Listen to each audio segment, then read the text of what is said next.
Hello friends, welcome UPSC preparation only channel में आपका स्वागत है। फ्रेंड्स, आज के इस वीडियो में हम लोग ज्योतिबा फुले के बारे में देखेंगे, उनकी जीवनी क्या है और यूपीएससी के पॉइंट ऑफ व्यू से जो भी इम्पोर्टेंट कुछ फैक्ट्स और कुछ इम्पोर्टेंट कॉन्सेप्ट होगा उसको हम लोग यहाँ पर देखेंगे।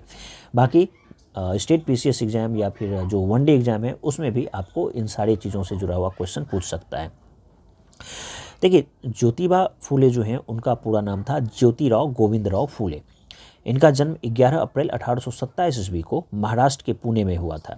वे एक माली समुदाय से आते थे जिसे उस समय सामाजिक रूप से पिछड़ा माना जाता था। शुरुआती जीवन में ही उन्होंने जातिगत भेदभाव को गहराई से अनुभव किया और यही उनके पूरे सामाजिक आंदोलन की आधारशिला बनी। 1840 ईस्वी में उनकी शादी सावित्रीबाई फुले से हुई, जो आगे चलकर भारत की पहली महिला शिक्षिकाओं में गिनी गई। दोनों ने मिलकर समाज सुधार की दिशा में असाधारण काम किया। तो इनकी शादी कब हुई? 1840 में सावित्रीबाई फुले से। ज्योतिबा फुले का सबसे बड़ा योगदान स्त्री शिक्षा और निचली जातियों की शिक्षा को लेकर है। 1848 में पुणे में उन्होंने अपनी पत्नी सावित्रीबाई के साथ मिलकर लड़कियों के लिए पहला विद्यालय खोला। तो लड़कियों के लिए बालिका विद्यालय पहली बार कब खोला गया था? 1848 ईस्वी में। कहाँ पर? पुणे में। किनके द्वारा? तो ज्योतिबा फुले और सावित्रीबाई फुले के द्वारा।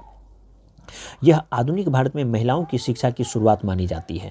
सावित्रीबाई खुद इस स्कूल की पहली शिक्षिका बनी। यह कदम उस समय के हिसाब से बेहद साहसिक था, क्योंकि समाज में लड़कियों को स्कूल भेजा जाना पाप माना जाता था। इसके बाद उन्होंने कुछ अन्य बालिका विद्यालय भी खोले और दलित शिक्षा पर भी काम किया। 1848-49 के आसपास उन्होंने बाल विवाह, सती प्रथा और विधवा उत्पीड़न की कड़ी आलोचना की। विधवाओं की स्थिति सुधारने के लिए उन्होंने 1854 ईस्वी में 1854 में बाल हत्या प्रतिबंधक गृह स्थापित किया। क्या स्थापित किया? बाल हत्या प्रतिबंधक गृह 1854 में, 1854 में। और इसका मेन मकसद था अनचाहे या सामाजिक दबाव में पैदा हुए नवजात बच्चों को सुरक्षित रखना। यह संस्थान विधवाओं को आश्रय देता था और उन्हें सम्मानजनक जीवन वापस देने की कोशिश करता था। उनकी सोच यह थी कि समाज को अपराधी ठहराने से ज़्यादा जरूरी है पीड़ितों को रास्ता दिया जाए। 1873 में उन्होंने सत्यशोधक समाज की स्थापना की। इस संगठन का उद्देश्य ब्राह्मणवादी वर्चस्व को चुनौती देना, जातिगत भेदभाव का विरोध करना और सामान्य लोगों को धार्मिक पाखंड से मुक्त करना था।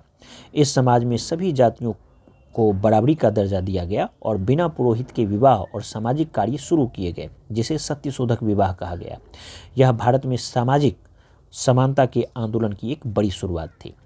ज्योतिबा फुले शिक्षा, समाज और राजनीति पर कई महत्वपूर्ण पुस्तकें लिखी।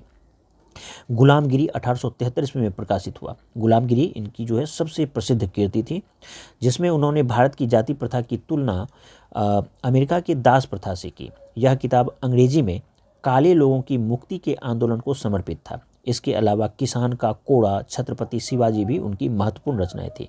तो इनकी मूल रचना क्या सब थी? गुलामगिरी, छत्रपति शिवाजी और किसान का कोड़ा।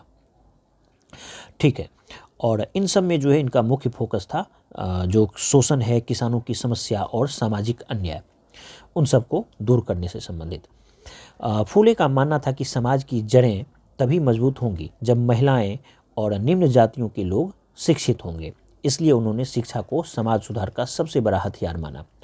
उनके काम का असर इतना गहरा था कि आज भारत में महिला शिक्षा, सामाजिक न्याय और पिछड़े वर्गों के उत्थान के हर कदम में उनके विचार दिखाई देते हैं।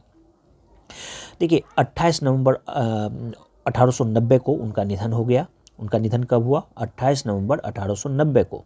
लेकिन उस समय तक वे महाराष्ट्र और पूरे भारत में सामाजिक जागरण का प्रतीक बन चुके थे। सावित्रीबाई फुले ने उनके मिशन को आगे बढ़ाया और सत्यशोधक समाज को मजबूत किया।